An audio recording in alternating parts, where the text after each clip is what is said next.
Príjemné ráno.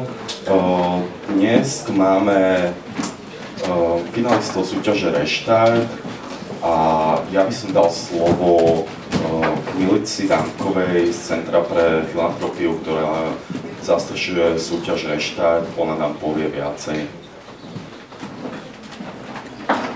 Ahojte, dobré ráno prajem.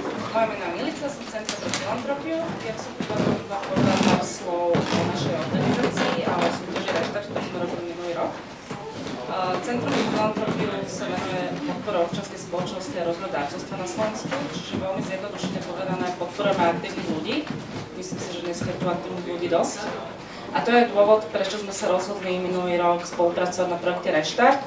Je to projekt, ktorý je z dielne americkej neziskovej organizácie Texu Global, ktorá sa venuje darcovstvu, softvéru a informačných technológií do tretieho sektora. A prišli s takou ideou rozbehnúť v Strednej Európe súťaž, ktorá bude iniciovať ľudí, aby využívali nové technológie na podporu spoločenských zmien. Nám sa táto idea veľmi páčila, povedali sme jasné, myslíme si, že na Slovensku je preto potenciál, urobíme to. Takže vďaka tomu sa Reštart Slovensko minulý rok prvýkrát realizoval. Myšlienka to bola jednoduchá, spustiť webovú platformu, na ktorú sa budú môcť prihlasovať nielen mimovládne organizácie, ale aj skupiny aktívnych ľudí, študentov, ktorí majú nejaký nápad, ako využiť nové technológie alebo teda rôzne takéto nástroje na spoločenské zmeny. Mal to pozitívny ohlas, prišlo nám 37 celkom zaujímavých nápadov, z ktorých sme potom neskôr spolu s porotou vybrali 7 najzaujímavejších, ktoré mali najlepšie prepracované svoje projektové zameranie. Ďalšou aktivitou v projekte bol víkendový hackathon, na ktorý sme sa snažili získať čo najviac dobrovoľníkov z radov grafikov, programátorov, ale aj ľudí z marketingovej branže, čiže vytvorilo sa 7 tímov. Niektorí boli natoľko aktívni, že si priniesli vlastné tímy, čo nám veľmi pomohlo. A stretli sme sa v Žiline počas jedného veľmi príjemného víkendu a dosť veľa sa tam teda drtilo a dosť veľa sa tam urobilo. Ľudia, ktorí sa tam zúčastnili, boli naozaj super a urobili toho veľmi veľa. A sme veľmi radi, že sa nám podarilo v podstate podporiť všetkých 7 projektov, ktoré sa dostali do finále. Viac o nich sa dozviete na stránke restartslovensko.sk o všetkých týchto 7 finalistov. A dneska tu máme 3, ktorí nám predstavia svoje projekty a na čom momentálne pracujú. Takže želám vám príjemné ráno. A s prvým projektom sa predstaví Robo Elkeš, projekt sa volá Univalue a on vám o tom určite povie viacej.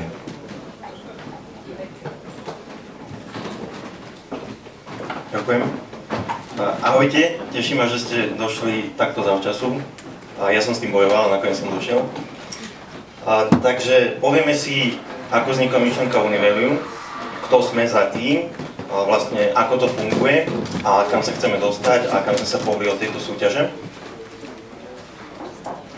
Na začiatok sa vás chcem spýtať, kto z vás je študent? OK. A keď vidíte túto otázku, zastavil sa na vašej škole čas. Čo si poviete? Aspoň niekto. Čo vás napadne? Áno. OK. A tú istú otázku sme si kladli my a povedali sme si, že to teda naozaj áno, že to sa stalo.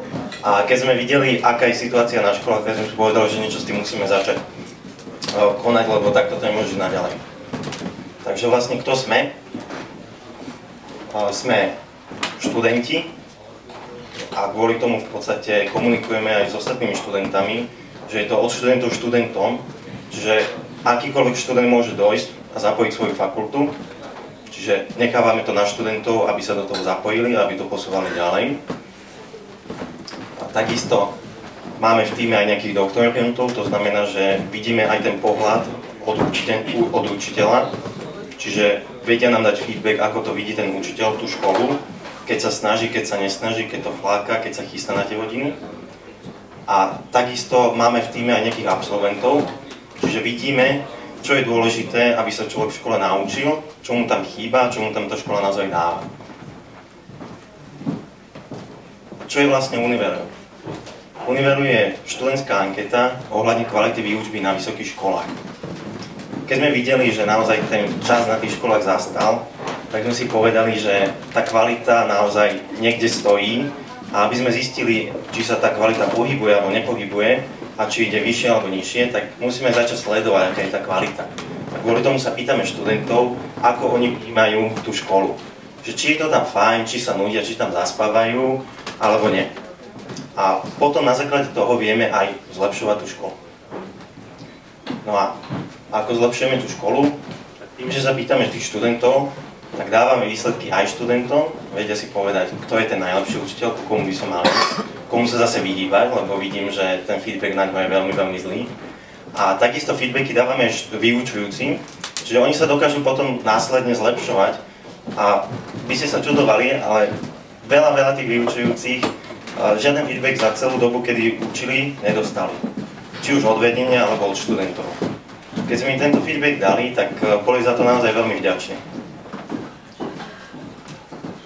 A potom, následne, pokiaľ posunieme tieto výsledky aj vedeniu, tak vedenie môže a nemusí byť ochotné tieto výsledky akceptovať. A ako sme videli na našej fakulte, vedenie ich akceptovalo a dokázalo naozaj zlepšiť tú kvalitu, už postupne sa zlepšuje. Či už vedia oni si povedať tým učiteľom, že vy máte nejaké nedostatky, vidíme to z týchto komentov, zhodnotení a tak ďalej a vedia to zlepšovať s nimi. Alebo si vedia povedať, že tento učiteľ je naozaj kvalitný, lebo vidíme, že študenti povedali, že bavia ich hodiny s ním, naučili ich veľa aktuálnych vecí a nezastal niekde v minulosti, kde sa zasekli tí ostatní a vedia ho odmeniť. A vlastne, čo nám dala táto súťaž? Vďaka tejto súťaži sme sa pohli, či už to bolo, čo sa týka vizuálu, zmenili sme nielen logo, zmenili sme celý web, zmenili sme celú komunikáciu. Takisto sme nezostali na jednej fakulte, kde sme boli na začiatku, ale pohli sme sa na 10 ďalších fakult na Slovensku a náš cieľ je, aby na každej fakulte do 5 rokov bola či už naša, alebo nejaká iná anketa, ale cieľ je to, aby začali študenti aktívne vyjadrovať svoj názor, aby povedali, čo si myslia o tej výučbe na tých školách. Takisto sme doplnili náš tím o jedného skvelého člena, čo dúfam, že možno dneska sa aj ukáže. Mladý chalan, skvelý, no halúzak to je. A tieto dizajny sú v podstate jeho. No a takisto sme spoznali kopu skvelých ľudí, či už to bolo v Žiline, alebo počas celej tejto súťaže. A vidíme, že je tu motivácia na Slovensku zlepšovať tie veci. A nie sme jediní, kto sa o to snaží. Kvôli tomu nás to najviac teší, že sme spoznali týchto ľudí. No a potom, ak by ste chceli aj vy mať Univeru na svojej fakulte, tak je to veľmi jednoduché. A k tomu vám len poviem, že nebuďte ovce, lebo to vidíme veľa na študentoch, že sú ovce, sú utiahnutí a boja sa povedať, ako je to naozaj na tých školách. Tak stačí nám napísať mail na niesomovca@univeru.sk a viete zapojiť behom niekoľkých hodín aj svoju fakultu, čiže vy nám dodáte len nejakú databázu, my to nahodíme a už môžete na ďalšie nefíčať. A chceme sa poďakovať všetkým, čo nám pomohli, keďže toto máme tak skvelé nastavené, takže tam je Centrum pre filantropiu, potom Riešak Slovensko, ľudia ľuďom, nadácia Dávke banky, Martinus.sk a ešte aj ďalší.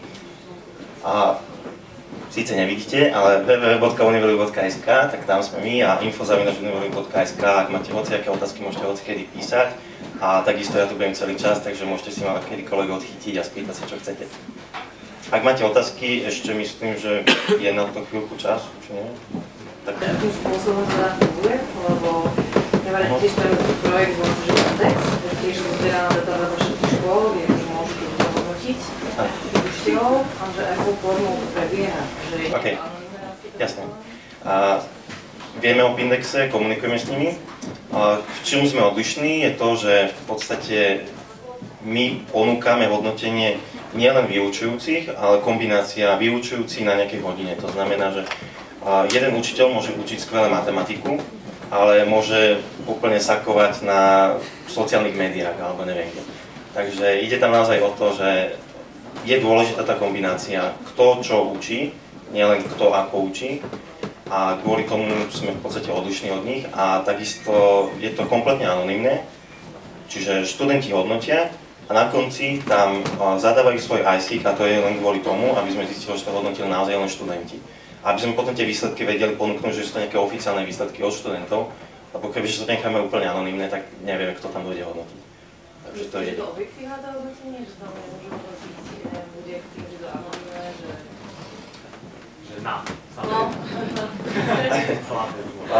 Takto, keď sme na začiatku spúšťali, tak boli sme iba na našej fakulte a testovali sme to takým spôsobom, že dávali sme tam aj hodnotenie tých študentov, aké dostali za tú danú hodinu a potom sme tam dali nejak, ako vnímali oni to, že naozaj ohodnotili ich ten vyučujúci tak, ako mal.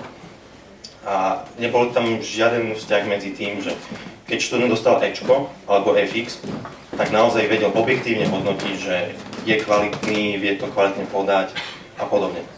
Čiže naozaj nie je tam žiaden vzťah medzi tým, akú známku dostane ten študent a ako hodnotí. Čo sme sa aj my sami z toho čudovali, ale tak potešilo nás to.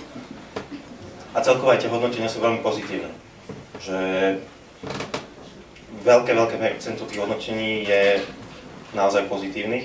Tým, že sa hodnotí viacej aspektov a na žurale od 1 do 6, tak väčšina má nad polovicu. Ja by som sa spýtal, že čo potom vychádza taký ten negatívny obraz o tých profesoroch a učiteľoch, ak teda študenti ich hodnotia vlastne pozitívne? Vychádza to z toho, že oni sa fakt nudia na tých hodinách. Ja viem sám povedať z vlastnej skúsenosti, ale je to naozaj vidno v tých feedbackoch, že vyučujúci, čo vie naozaj, o čom sa bavia, vyzná sa v tom, ale pokiaľ to naozaj nevie podať a baví sa s tými študentami, ako keby tam tí študenti nemali čo hľadať, tak hneď ten záujem tých študentov o to vzdelávanie klesne. Čiže ono je potom otázne, že či je ten učiteľ vlastne na to, aby podával veľmi kvalitné informácie na tej hodine, alebo študentov motivoval, aby si oni vyhľadávali tie veci, aby sa oni dokázali sami naučiť a aby sa oni dokázali zlepšovať. Takže ide tam hlavne o to, že je fajn poskytnúť nejaké info na hodine, ale pokiaľ ten učiteľ nedokáže motivovať tých ľudí, aby sa na ďalšiu hodinu sami nachystali, tak potom zabíja v nich nejaký záujem, čo môžu mať o tú hodinu. Máte ambíciu vytvoriť aj nejaké v podstate stratégie pre učiteľov, nejaké neformálne vzdelávanie pre učiteľov, ktoré by mohlo práve túto štatistiku zlepšiť? Áno. V podstate my už momentálne analyzujeme tých najlepších učiteľov, jednak z toho, čo komentujú tí študenti, a jednak to vieme aj využiť, že vieme ísť na tie hodiny k tým učiteľom a vieme to sledovať. A potom na základe toho zostaviť nejaký kvázi ako manuál ostatným učiteľom, čo vlastne vidíme u týchto učiteľov, že naozaj pomáha, aby boli tí najlepší, aby dokázali tých študentov motivovať. Mňa by zaujímal nejaký konkrétny prípad toho, že ste mali nejakú anketu, konkrétnu vec, a ktorú ste presadili potom v vedení školy alebo tak. Takže otázka je, že či bol nejaký prípad, ktorý akceptovalo vedenie školy, že či sa podarilo Univeliu presadiť nejaký prípad. No v podstate celé to funguje takým štýlom, že začíname od spodu od študentov, že študenti nám dodajú databázu a potom to oni púšťajú a posúvajú ďalej medzi ostatných. A potom sa to až tie výsledky posúvajú vedeniam. Dôvod je ten, že nejakí študenti sa snažili ísť opačne, snažili ísť za vedením a povedať im, že počujte, je tu nejaká anketa, môžeme to spustiť, uvidíme, čo to bude. Všetci povedali nie. Aj keď všetci povedali študenti, že vedenie je úplne cool.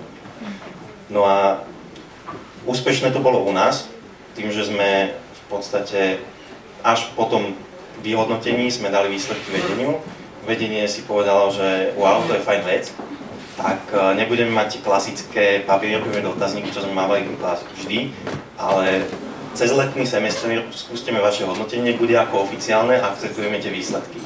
Čo sa potom stalo, tak vedenie ich akceptovalo, dávalo odmeny na základe tohto hodnotenia a dokonca nejakých vyučujúcich poslal do vedenia.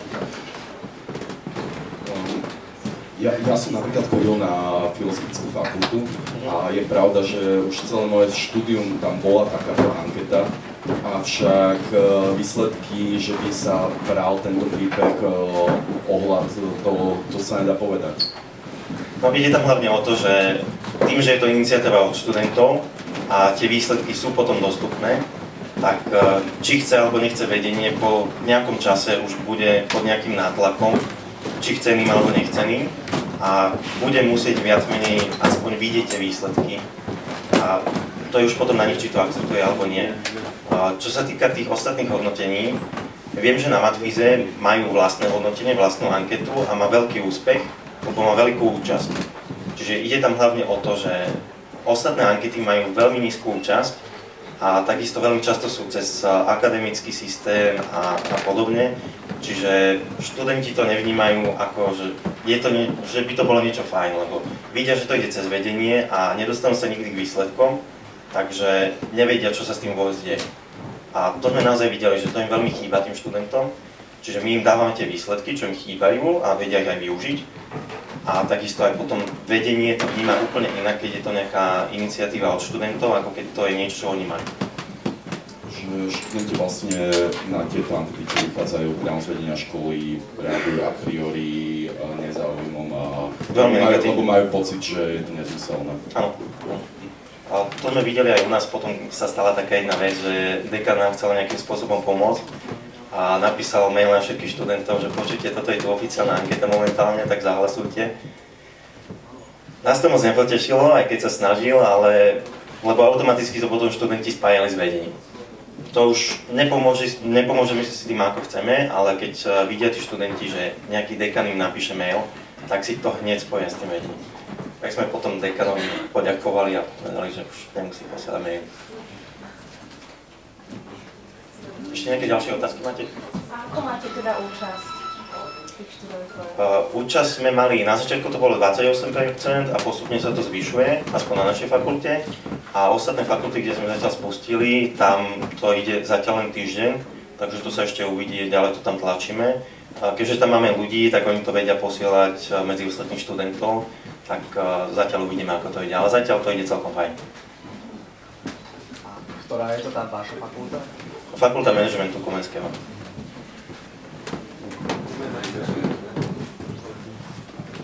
Ešte nejaká otázka, alebo už končíme? Tak ďakujem pekne.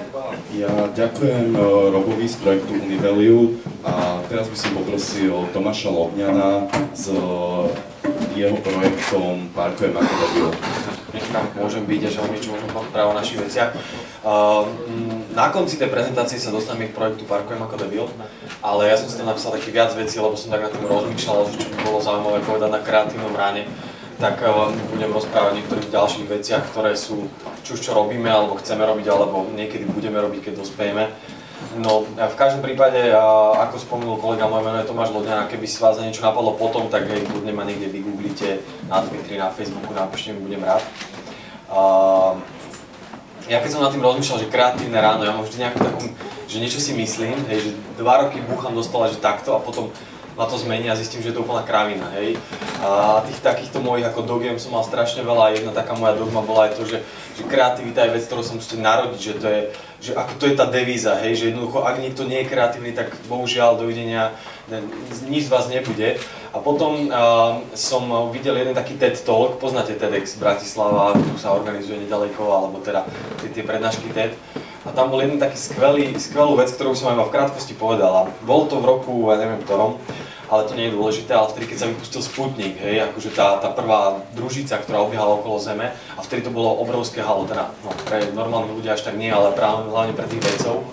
A tí vedci v Amerike niekde sedeli a pili kávičku a hovoria, že ty kokos, to je úplne super, že teraz máme prvý nejaký umelý objekt v tom vesmíre, hej, že niečo tam obieha neuveriteľné. A jeden hovorí, že čo keby sme ho skúsili akože počúvať, že viete, keď je umelý objekt, niečo musí vysielať, budeme ho počúvať. Samozrejme, Rusi keď dali niečo, čo bolo prvé do vesmíru, tak na všetkých frekvenciách vysielali, aby ich bolo počuť, hej. Lebo tak zasa nemôžu to, chceli sa ukázať. No tak si sadli za tie ich počítače niekde na tej univerzite a začali proste a naladili tú frekvenciu a počúvali ich. A ďalší prišiel a hovorí, že počúvate, ale keď my vieme, kde sme my, vieme nejakú tú frekvenciu, vieme nejakú rýchlosť tej frekvencie, my by sme ho mohli akože trackovať, my môžeme zistiť, že kde je ten Sputnik, hej, že kde sa momentálne nachádza. No a proste to hovoria, parádna vec, poďme do toho, tak začali na tom robiť a za chvíľku, hej, pomaly, no neviem, či to bol deň alebo viac, ale pri každom prípade už proste trackovali Sputnik, že tu je, už robili jeho dráhu. Prišiel za nimi šéf a hovorí, že super chalani, dobre, že pijete tú kavičku, ale robiť treba. No ale nie, v každom prípade ich podporil a hovorí, že super vec. No a za pár týždňov prišiel za nimi ten šéf a hovorí, že chalani, my tu máme také jadrové ponorky a máme tam tie atomové rakety namierené tam na ten Sovietský zväz a že potrebovali by sme takú vec, že naopak to spraviť. Že vy ste hovorili, že keď je ten Sputnik hore, vy viete, že kde je a dalo by sa to naopak, že vieme, kde bude ten satelit a potrebujeme vedieť, že kde je tá ponorka, že by sme to obrátili, hej. No a čo bolo výsledkom, že za 20 rokov neskôr predstavil prezident globálny positioning systém, ktorý predstavil všetkým, že už tam máme kopec tých satelitov a môžete to využívať aj vy, hej. Čo som týmto krátkym príbehom, krátkym a nudným chcel dodať to, že kreativita je tímový skill, proste som si to uvedomil, o tom to je, že jednoducho vy si sadnete asi bohov kreatívne a budete nad čím rozmýšľať, vždy vyčerpáte nejaký svoj potenciál a dospejete k bodu A a poviete si, že dobre, tak tuto to končí. Ale keď tam máte Jožka, Myšku, Ferka a neviem hocikoho, a keď on povie len A+1, hej, ďalší povie A+1 krát 2 a jednoducho za týždeň máte úplne úžasnú rovnicu, ktorá rieši, ja neviem, chudobu na svete. A o tom toto je podľa mňa, že základ je obklopiť sa okolo seba ľuďmi. Vôbec nemusíte byť nadpriemerne kreatívni, to proste vôbec nie je dôležité. Stačí sa obklopiť ľuďmi a keď sa budete o tom baviť, možno aj na takých podujatiach, ako robí nadácia, tak vlastne dospiete k tomu, že naozaj to má zmysel, hej. Takže my sme vlastne študovali na fakulte riadenia informatiky na Žilinskej univerzite, čiže asi dneska som stával ako prvý, no aby som sem prišiel na čas a v podstate ťahalo nás to strašne tým mobilom, lebo je to úplne úžasná predstava, keď si to predstavíte, že môžete svoj produkt alebo službu dostať priamo k niekomu do telefónu, hej? Že on nemusí ísť večer k počítaču a niečo si kliknúť, ale má to stále so sebou, má to vždy uvačku a môžete mu dať nejakú službu, nejaký produkt alebo hocičo, čo by mu nejakým spôsobom zlepšilo ten jeho život. Ináč je celku halu, že vlastne teraz už je nás asi 10 a všetci sme absolventi tej istej fakulty. Samozrejme, to vychádza aj z toho, že v Žiline žiadna informatická fakulta iná není. Takže trošku to má na to vplyv. Prvú vec, ktorú sme začali robiť, cestovali sme po svete, nejaký Erasmus, nejaké stáže a neviem čo všetko a sme si tak hovorili, že super, ten svet je taký pekný, len my sme hlúpi a robíme to, čo by sa nemalo a proste tieto odpadky, fakt, že kam sa pozriete, hej, akože hoci kde idete a no, nechcem povedať škaredo, ale ľudia sú ako tela, to je neuveriteľné. A to je úplne, že bez ohľadu na krajinu, jasné, že severské krajiny sú na tom lepšie ako južné a podobne, sú tam nejaké závislosti, ale v princípe je to o tom istom. Tak sme si povedali, že kamarát prišiel z Fínska a hovorí, že čo keby sme tie skladky lokalizovali. Že sme proste tam dali ten pin, že tuto je, hej. A teraz sa vrátim k tomu Sputniku a podobným princípom tímovej kreativity sme prišli, že tak čo keby sme neurobili len lokalizovanie, čo keby sme tam urobili nejaké rozhranie a že by sme tie informácie niekomu ďalej dávali. A že by sme sa urobili štatistiky a že by sme to urobili ako platformu pre nejaké neziskové organizácie, hej. A takto sa ten náš nápad nabaloval, až sme dostali k tomu, že sme urobili mobilnú aplikáciu na 3 platformy, ktorá vyzerá takto, iPhone, Android, Windows Phone, môžete si ju stiahnuť do mobilu, ak ju nemáte náhodou. A je to vec, pomocou ktorej môžete lokalizovať teraz skladku, ale nie len teda lokalizovať, lebo všetci sa nás vždy pýtajú, že OK, tak lokalizovanie je pekné, ale nám zaujíma to čistenie. Ale o tom to je, že prvý krok je lokalizácia a ďalšie veci, ktoré na to súvisia, hej. To, či je tá aplikácia pekná, alebo nie je vždy subjektívna vec, ale bez ohľadu na to, či robíte maličký projekt pre vašich 12 kamarátov na sídlisku, alebo či robíte globálny projekt, musíte si uvedomiť, že ľudia sú dneska úplne presýtení všetkým. Proste oni majú, na hoci čo ukážete, majú 10 alternatív. Jediná vec, čo môže rozhodnúť, je to, že vy mu poviete, že počúva, toto je fakt najlepšie, ale ak to náhodou nepoznáte, tak potom rozhoduje dizajn, hej? Že sa mu to páči. Pozrite si nejakú hociakú aplikáciu a keď má niektorá 2,5 hviezdičky, tak si ho nestiahne celú škareda alebo nefunguje alebo niečo, hej? Musí to byť pekné, hej? Máme od tých báb, keď tu vidím toľko báb, hej, báby majú radi pekné veci a my sme sa to od nich naučili, že asi to má zmysel. Ako to funguje, je to jednoduché. Zapnete si a uvíta vás takáto krásna planetka. snažíte sa trafiť ten najväčší butón, ktorý tam je. A keď tam kliknete, tak sa spustí ten proces, že zavolá sa fotoaparát, môžete pridať nejaké fotky, zvolíte, ale úplne taká vyklikávačka, že aké je to veľké, hej, že je to ako do vreca, je to ako na fúrik, je to ako do auta a aký je tam typ odpadu, hej, je tam sklo, je tam toto, pozrite si, dáte nejaký komentár, odoslať. Celé. Povedali sme si, že naozaj, keď ide o vážnu vec, tak nebudeme tých ľudí proste nejako drainovať, lebo oni na nás nemajú čas, hej. Ľudia defaultne nemajú na nich čas. To je jedno, či sú to deti v Afrike, alebo či je to proste niečo úplne iné, jednoducho nemajú čas a jednoducho môžete si od nich zobrať 15-20 sekúnd maximálne a potom už vám ich nedajú. Čiže aj toto trvá 20 sekúnd vyklikané, odoslané.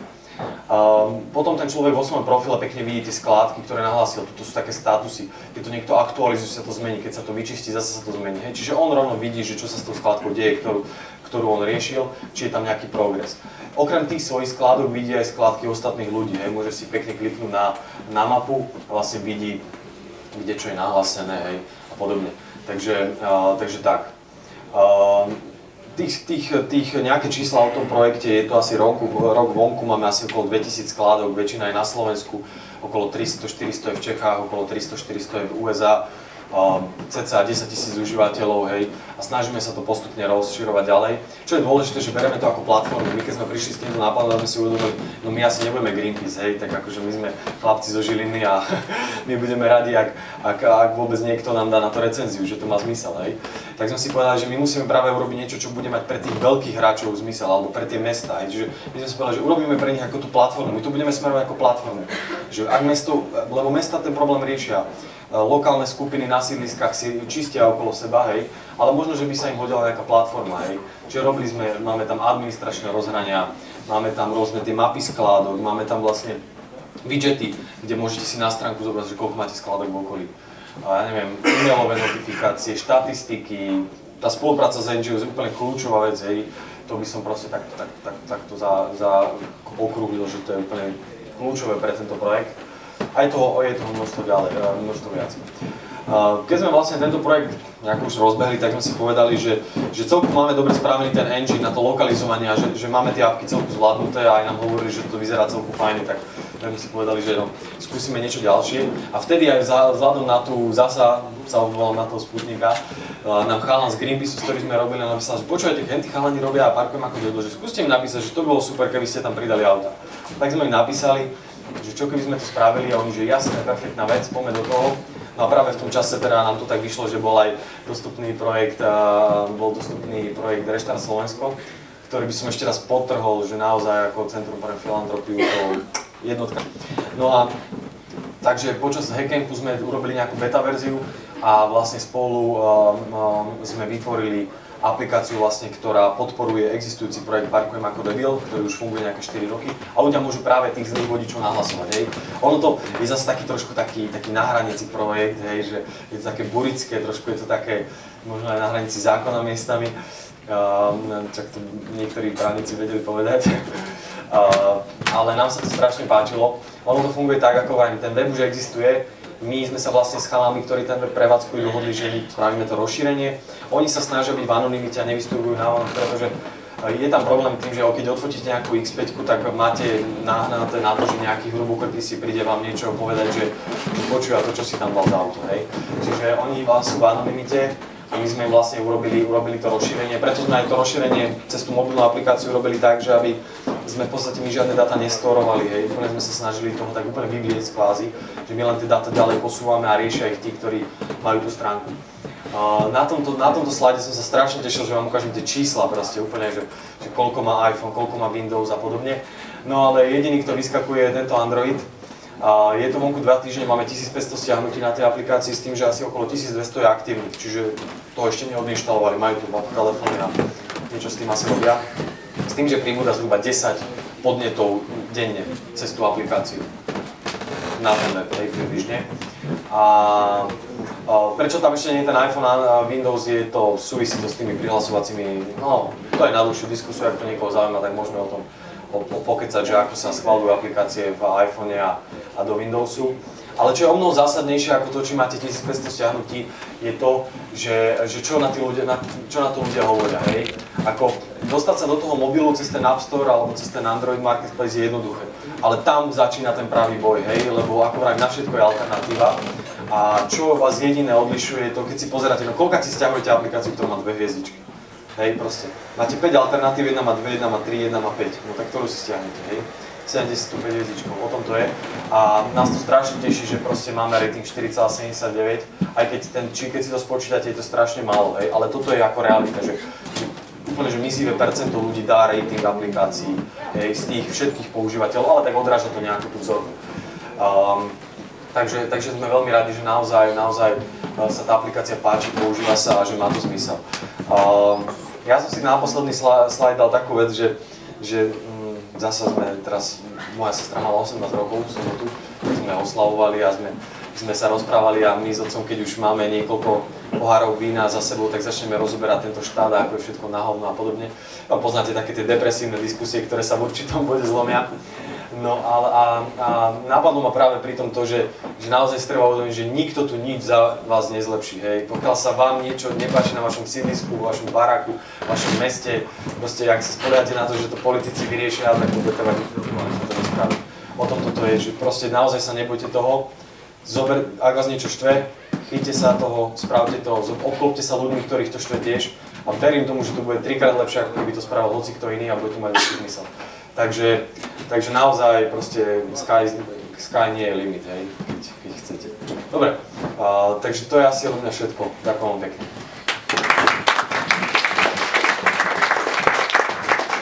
Má niekto otázky na Tomáša?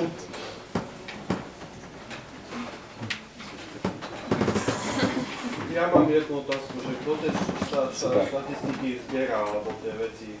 To je štatistiky. No, vyhodnocuje, keď napríklad tie skládky, ale tie, čo ste hovorili. Kto to zbiera?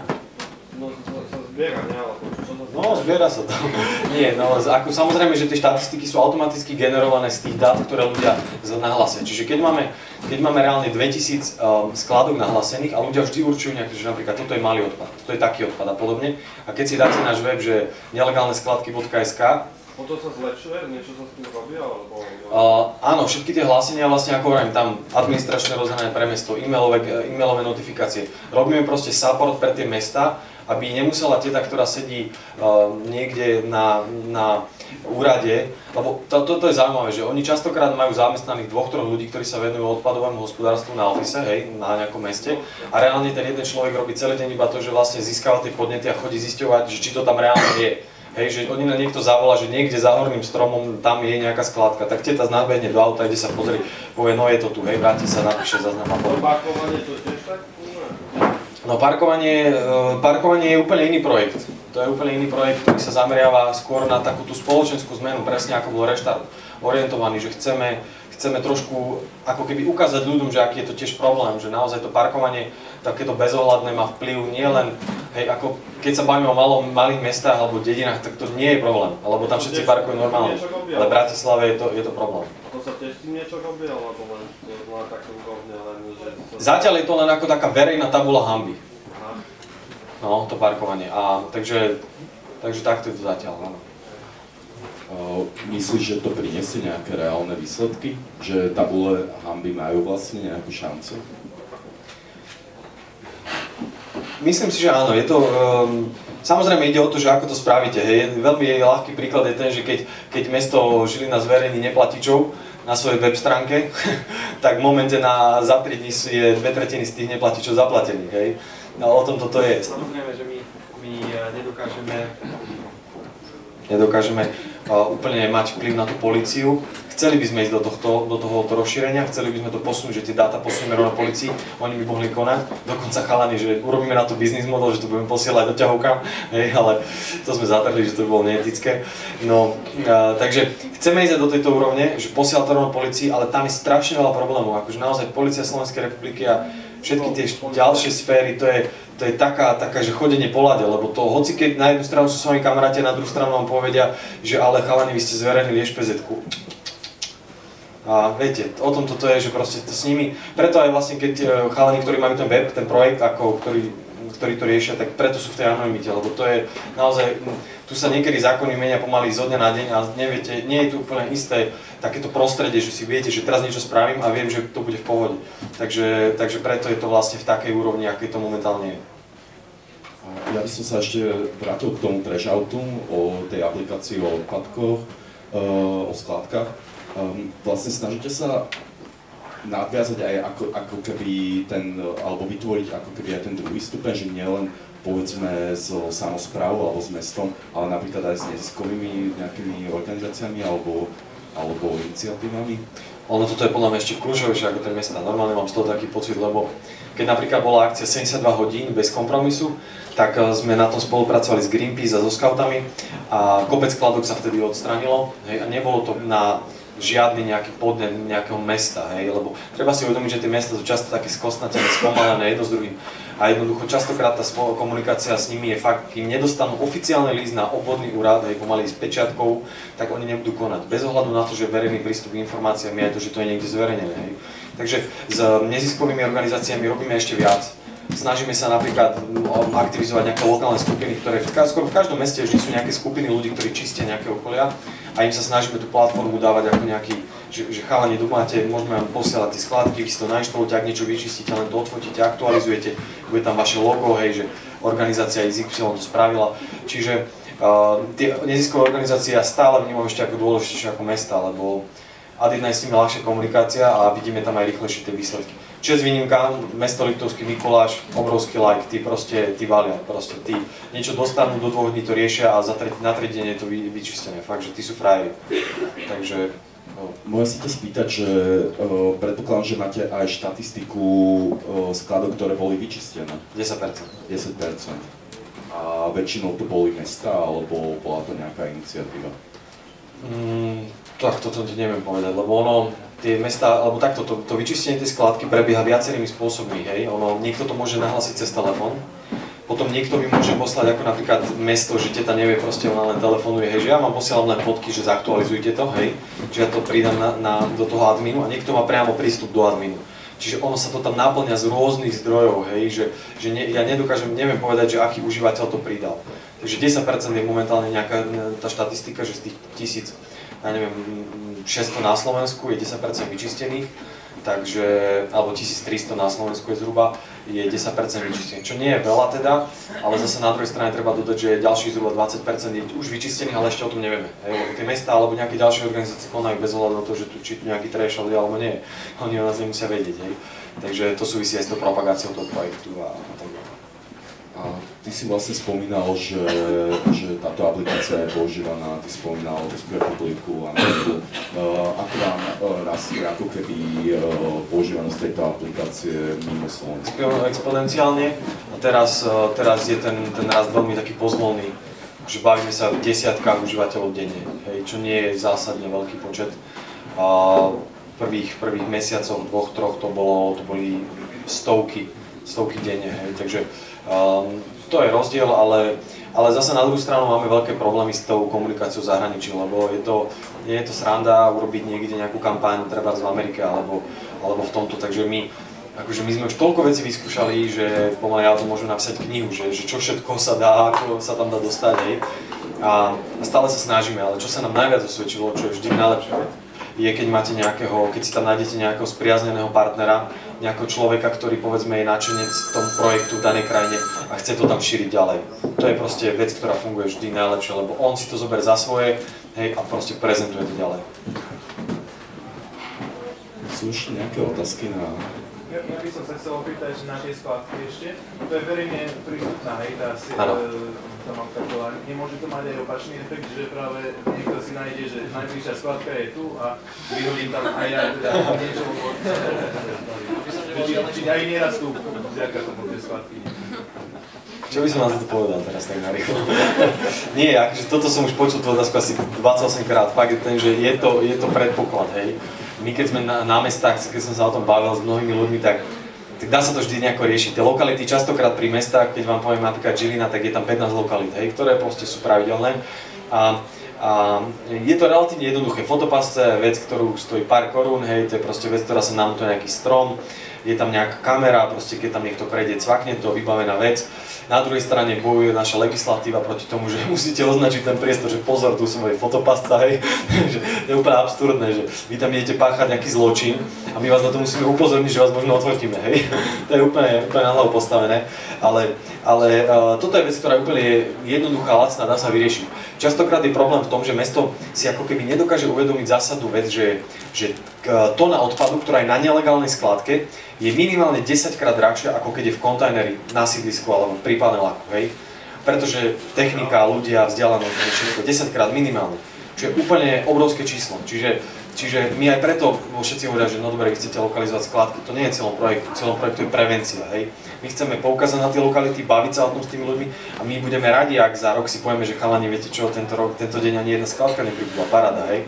Potom by to malo byť, že my budeme mať 0 skladok a 2 milióny užívateľov, hej? To bolo skvelé. Ale zatiaľ tie skladky pribúdajú dosť rýchlo a môže to byť, hej, ale tak o tom je to, že každý nástroj sa dá aj využiť a zneužiť. Tak ja by som poďakoval Tomášovi Lotňanovi a zavolal by som nášho posledného hostia, ktorým je Samo Molnár s projektom Otvorené súdy. Ako vy môžete využiť verejné dáta na to, aby ste, povedzme, trochu prehnal, iniciovali nejakú takú spoločenskú zmenu. A to bol vlastne, povedzme, v podstate aj ten náš prvý nápad, že vezmeme si dáta o verejných pojednávania o rozhodnutiach, spravíme nad nimi nejaký strojček, ktorý nám to zošrotí, spravíme nad tým nejakú štatistiku a niečo zaujímavé z toho vylezie. Môže to byť upravde možno úplná hlúposť, ale môže to byť nejaký zaujímavý výsledok, nejaký záver a niekoho to môže ďalšieho inšpirovať na to, ktorý sa rozumie tým pojednávaniam a sú to na to, aby spravil niečo zaujímavé. No ale keďže sme prišli na stránku toho ministerstva spravodlivosti, tak sme zistili, že nebudeme riešiť nejaké malé strojčiky, ktoré my si spravíme a ktoré nám zošrotia tie dáta, ale je tam umnoho väčší problém nie s tým, že sú nejaké štatistiky, ale s tým, že ako je tá stránka vlastne celá organizovaná. Hej. Keď na to prídete, tak vidíte more informácií, more liniek, na ktoré to môžete kliknúť a človek sa úplne stratí v tom a nevie sa tu navigovať, potrebuje niečo rýchle nájsť. No a keď sme začali viac klikať na tej stránke, tak sme zistili, že to je úplne nepoužiteľné, pretože tam mnohokrát čakáte 12 sekúnd, kým sa na to niečo zobrazí, hej, že je to úplne neuveriteľné na taký portál, ktorý stal toľko peňazí, aby nedokázal zvládnuť jedného používateľa, ktorý ho používa. A keď sme sa začali tak nejakým spôsobom hrabať aj v dátach, že čo všetko môžeme využiť, tak sme zistili, že je tam brutálne slabá prepojenosť dát, hej, že to, aby ste to pochopili, tak keď prídete napríklad nejaké pojednávanie a vidíte tam nejaké info o tom, že kto bol obžalovaný, kto tam navrhol to pojednávanie a podobne, tak vidíte tam aj meno sudcu, hej, že nejaký Peťko, tak kliknite si, že očakávate intuitívne, že môžete na ňu kliknúť a uvidíte nejaký sumár nejakých pojednávaní a rozhodnutí tomu sudcovi, ale tak to je úplne nereálne na tej stránke, čo je dosť veľká akože chyba, pretože dnes človek očakáva, že tá organizácia tých dát na tej stránke je veľmi prepojená a celkovo, keď sme sa nejak preklikali tú stránku, tak sme zistili, že to je úplná katastrofa z technického hľadiska, že tam čakáte na strašne veľa času na to, aby ste niečo len našli a človek, ktorý tam naozaj seriózne potrebuje niečo nájsť a seriózne potrebuje nejakú analýzu spraviť nad tým, povedzme, že koľko sudcov má nejaké pojednávania a podobne, tak to je práca minimálne na 2-3 dní, keď niekto to chce zriešiť. A tak si povedali, že nebudeme sa zaujímať o dáta, ale spravíme alternatívu tej stránke, že ukážeme vlastne ministerstvu, že ako sa to má robiť. Možno nie najlepšie, ale o mnoho lepšie, ako to oni spravili. A preto vlastne vznikol náš projekt a povedali sme si, že spravíme nejakú webu, ktorá to o mnoho zlepší, zlepší ten prístup k tým dátam a o mnoho celú organizáciu toho štruktúru zmení. A to sú akože také tie najjednoduchšie otázky, ktoré sme si dali, že to spravíme, ale to nás ako veľmi nezaujíma, že my budeme riešiť nejakú webu, ale pretože to je taká dosť rýchla práca, hej, že vy spravíte nejaký web, ktorý iba zošvetí nejaké dáta, to je taká práca na týždeň, ale nás ako informatikov zaujíma hranice s tými dátami, pretože sme zistili, že tam je strašne veľa toho, že máte tam neuveriteľne veľa pojednávaní a aj rozhodnutí a nad tým sa už dá veľmi zaujímavá analýza spraviť. A to je to, čo sme si povedali na začiatku, že na to, aby sme my vedeli niečo o tom súdnictve, tak musíme sa zbaviť takej tej typickej predstavy, že všetko je to taký ten globálny pohľad na súdnictvo sa prezentuje aj v médiách a podobne, že slovenské súdnictvo je zlé kvôli tomu, pretože sudcovia sú platiteľní a mnohí proste vracajú pojednávania a sú nepoctiví. No lenže to je taký ten globálny pohľad a z toho sa chceme my zmeniť, pretože na to, aby sme mohli hodnotiť to súdnictvo, aby sme vedeli povedať, že toto je zlé, tak sa spýtame vlastne, že ktorí súdcovia sú zlí. Že ktorí sú tí, ktorí spôsobujú to, že my hovoríme, že súdnictvo na Slovensku je zlé, tak a to môžeme dosiahnuť tým, že len spravíme štatistiku nad tým, že povieme si, že tento sudca má povedzme toľkoto vrátených pojednávaní, má toľkoto disciplinárnych konaní, tak my tam dáme nejakú červenú bodku, že tento je zlý kvôli tomu, že má toľkoto vrátených pojednávaní a toľkoto mal odpracovaných hodní a toľkoto nebol v práci a podobne. A tým pádom vlastne vyfiltrujeme tých, ktorí sú tí dobrí a oddelíme ich od tých, ktorí sú práve tí, ktorí spôsobujú, že my hovoríme, že slovenské súdnictvo je zlé. No a taký ten najvyšší gól, ktorý máme my, je transparentný pohľad na slovenské súdnictvo cez práve tie štatistiky, že vy prídete, poznáte sa nejakého sudcu a poviete si, že ja si niečo o ňom viacej viete, kliknite si a uvidíte povedzme nejaký celý jeho sumár práce, všetko, čo on riešil v rámci tej svojej práce. A týmto sa vlastne dostávam k tomu, že keď nás ocenili na reštarte, tak nás kontaktovali viaceré organizácie, ako napríklad Transparency International, a zistili sme, že vlastne oni riešia dosť podobný projekt. A sme si povedali, že asi bola blbosť, keby sme riešili viacerý rovnaký projekt. A tak my sa s nimi dali dokopy a oni prišli s takým nápadom práve takých tých indikátorov, že oddelíme tých sudcov od tých dobrých, od tých zlých a to pomocou toho, že budeme spájať nejaké ďalšie dáta, hej, že vy si zoberiete pojednávania a rozhodnutia a teraz máte tam nejaké zaujímavé veci, môžete si pozrieť, že koľko nejaký jeden sudca má pojednávaní a to už je akože zaujímavá informácia na nejakú štatistiku, ale to zaujímavé, čo ešte príde k tomu, je, keď spojíte niečo s ďalším, že zoberete si pojednávania a teraz vydáte k tomu sudcovi napríklad aj nejaký jeho štatistický výkaz, že to je, akože nie je to dosť kryptický, že ročné štatistické výkazy, ale je to veľké množstvo nejakých čísel, ktoré určujú to, že koľko ten sudca v roku robil, koľko nerobil, koľko mal disciplinárnych konaní a podobne, tak keď to spojíte, tak už práve môžete robiť tie indikátory, že oddeliť toho sudcu, že tento je zlý kvôli tomu, že mal nejaké skôr všetky pojednávania, ktoré riešil, tak mu vrátil ten krajský súd. A ešte sme rokovali aj s IRUIS, ktorý zaujal hlavne náš projekt kvôli tomu, že to je taká iniciatíva nie od právnikov, ale práve od problémov. Môže, bol by lepšie, keby tých sudcov, keď niečo zlé urobia, aký prešľap, že radšej aby boli posilovaní, ako aby rozhodovali spravodlivo, nie ako aby si oni vymýšľali a tak. Tí sudcovia, aby boli viac tým ľuďom, aby rešpektovali ľudí ostatných a nie aby oni si rozhodovali ako chcú.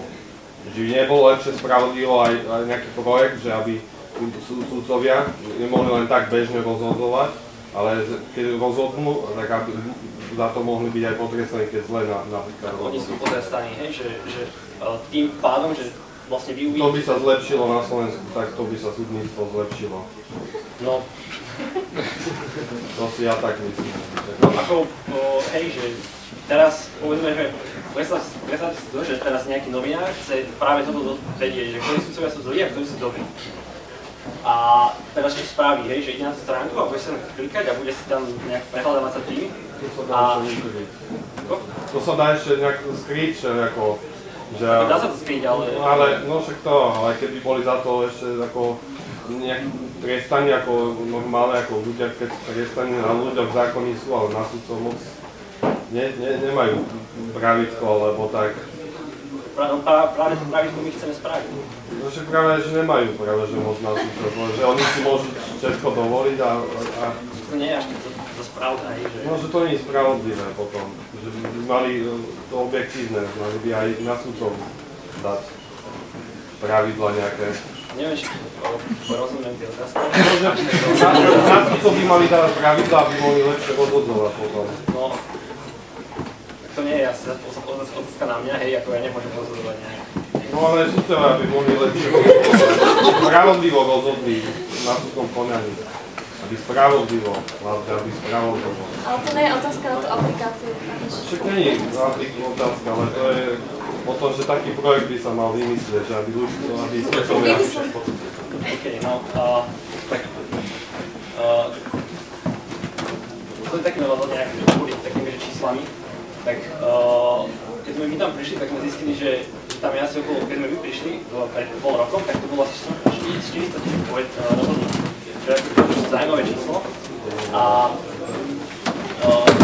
zistili sme, že každý deň tam prípada asi okolo 1000 pojednávaní. Čo je akože celkom zaujímavé číslo, keď to zoberiete z takého dlhodobého hľadiska. A takisto sme si všimli, že čím viac tých rozhodnutí tam je, tak tým pomalšia je tá stránka. Čiže asi tí, čo to programovali, tak asi nerozmýšľali nad tým, že tam bude možno tie rozhodnutia v tisíckach, takže asi to je ten najväčší problém, že tí autori to veľmi ako vlastne nerozmýšľali. A keď sme boli na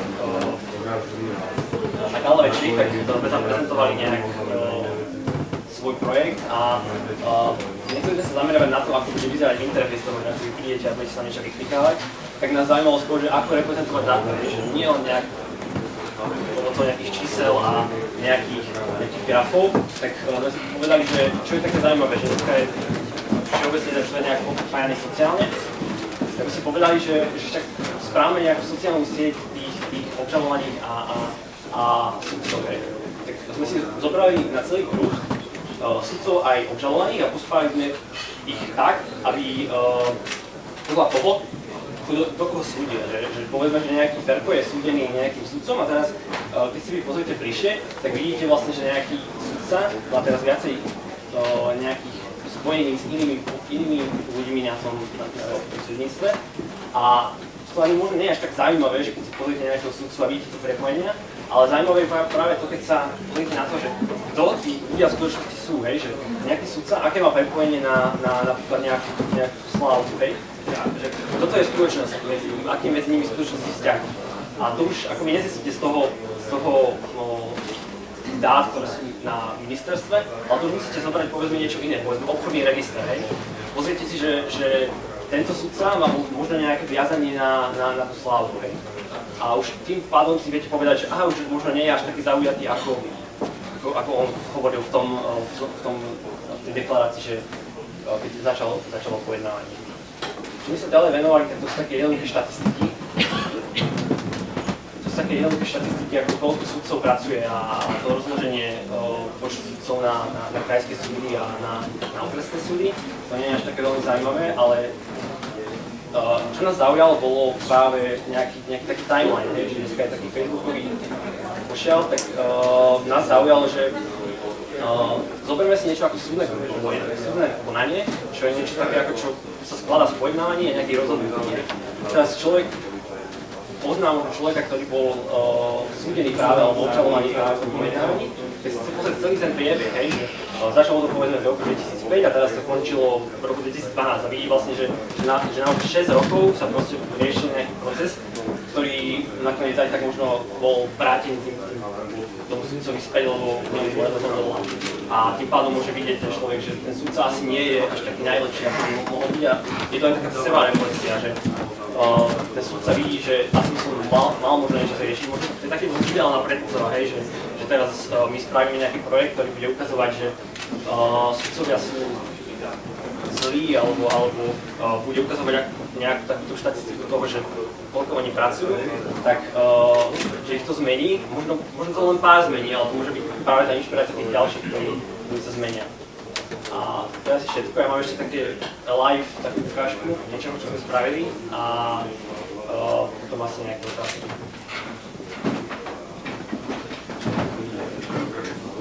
Má niekto otázku? Sločne. By som chcela opýtať, to sú také dosť komplexné informácie všetky o tom, že napríklad správuješ do roku 2005 do roku 2012, že odkiaľ sa všetky tie informácie získavajú vlastne, odkiaľ viete, že tie informácie sú naozaj dôveryhodné a že Ja len zopakujem otázku. Odkiaľ získavate informácie, ktoré potom spracovávate a ako overujete dôveryhodnosť? My dôveryhodnosť nemôžeme overiť, lebo to zverejňuje ministerstvo, takže my sa spomíname na to, že oni sú tí, ktorí povedia, že to je správne. Takže nemusí to byť úplne odrážajúce realitu, môže tam byť narazí na dosť veľa problémov, napríklad, že v tých dátach je strašný bordel. Hej, že vy si pozriete napríklad nejaké pojednávanie a vidíte tam, že je tam nejaký user Petrik, hej. Nemáte tam proste ani to presné meno, tak neviete ani, ktorý to môže byť.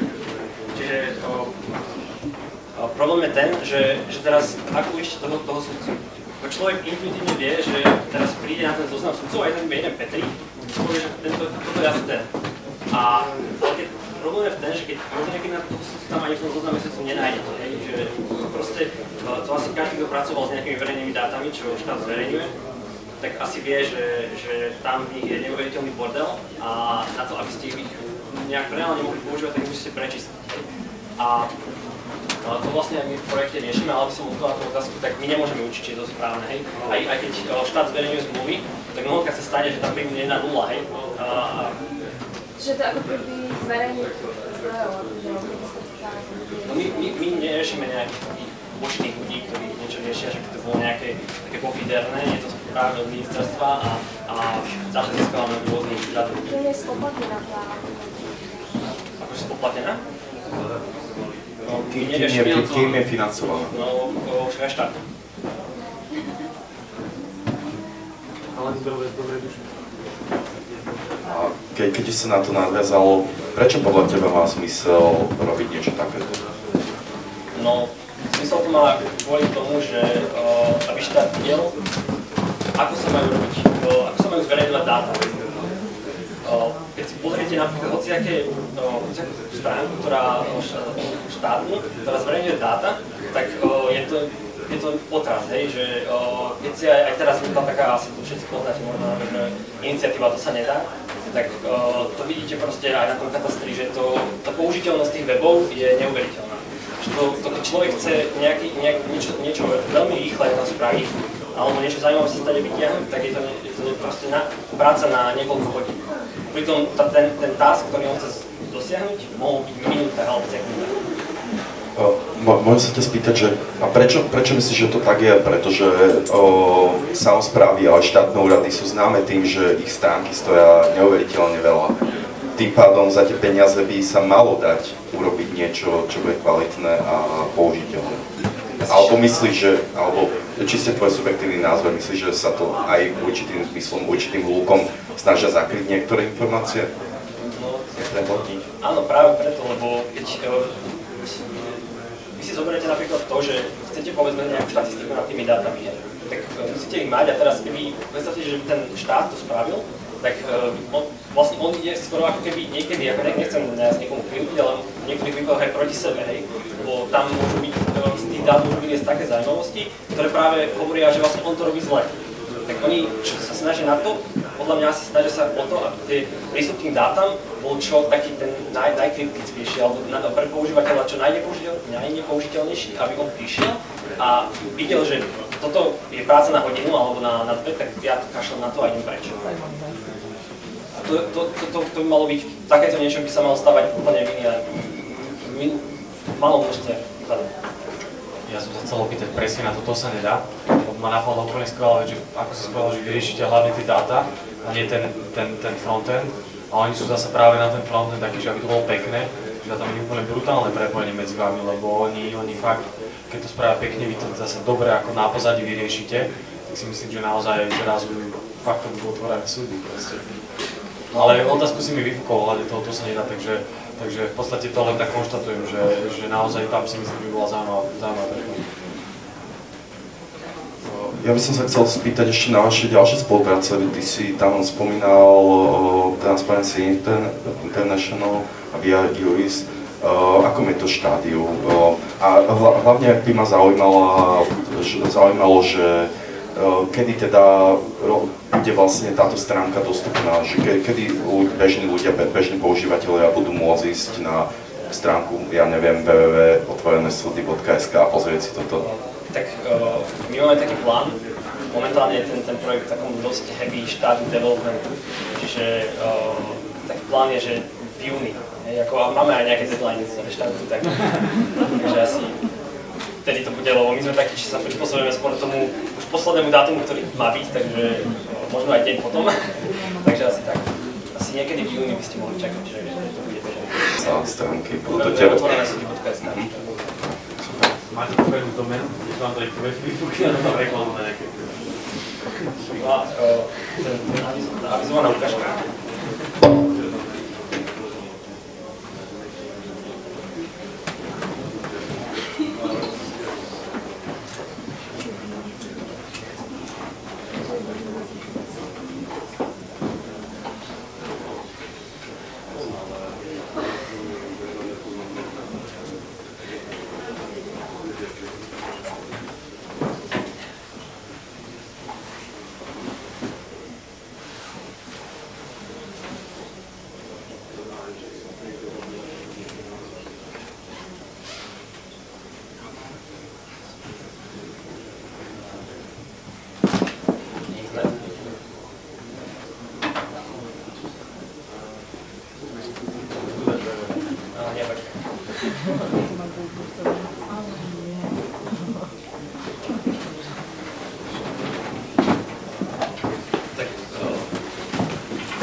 Najviac štvalo na tom webe bolo to, že to vyhľadávanie je úplne nepoužiteľné, hej, že vy prídete tam, máte tam nejaký obrovitánsky formulár, kde musíte vyhľadávať, že dáte presne meno toho sudcu, hej, s diakritikou ešte sa náhodou pomýlite v medzere, takže vám to nenájde a čo dnes, ak sa robí web, je úplne nepredstaviteľné, hej, že vy musíte písať, človek intuitívne očakáva, že teraz ak Google, hej, že napíšete niečo, tak vám to bude hádať nejaké suggestion, čo asi chcete napísať, tak to nás najviac štvalo, tak sme si povedali, že to zmeníme.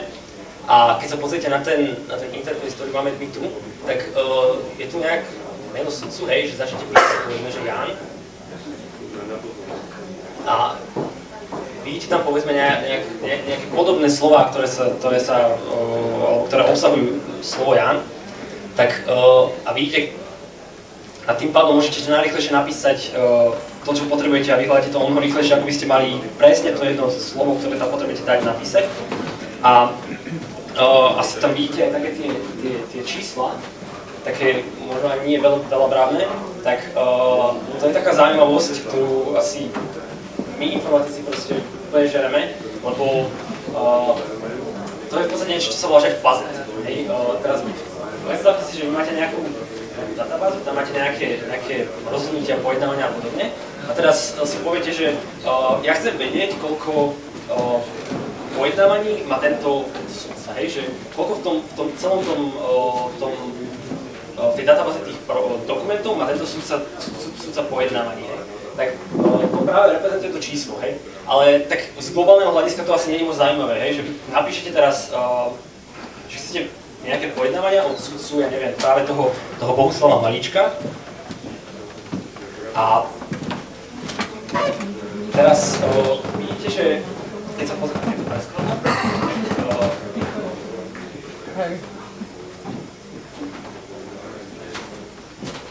tak vidíte, že tie čísla sa tam v podstate trošku zmenili, hej, že a už tam nie sú ani všetky súdy, a nie sú tam ani všetky dátumy, lebo už vás nezaujíma to, čo tam, povedzme, nenájdete, hej, lebo ten sudca, povedzme, pôsobil na jednom súde, a teraz vás už nezaujíma, že koľko je počet na súde, povedzme, v Banskej Bystrici, keď on pracuje v Kežmarku. Hej, čiže tým pádom vy, jak definujete to, čo chcete, napríklad, že ja chcem tohto sudcu, chcem si pozrieť ďalšie nejaké také rozloženie jeho pojednávaní v rámci času, tak vidíte proste, že máte nejakú distribúciu na mesiace, hej, že to je také celkom zaujímavé, lebo človek vlastne vidí, koľko tých dokumentov za tým prostredím, ktoré on hľadá, je. Lebo on si predstaví, že ja chcem pojednávať napríklad teraz v septembri, tak už vlastne vidím, že nájde to už práve ten september a je to tým pádom vidím vlastne koľko tých dokumentov ja nájdem, keď práve chcem niečo hľadať, lebo tým pádom si viem predstaviť a nejakým spôsobom inak sa orientovať v tom zozname, ako by som sa orientoval, keby som ich tam tie čísla nemal, lebo by som nevedel vlastne, že čo tam vlastne nájdem, možno nenájdem nič, možno nájdem niečo, tak tým pádom by som iba skúšal a nevedel by som, či sa niekam dostane. Takže a ešte celkom zaujímavá je taká mapka. Prosím, toto sú všetko otvorené veci, alebo tam sa zobrazujú aj ukončené veci?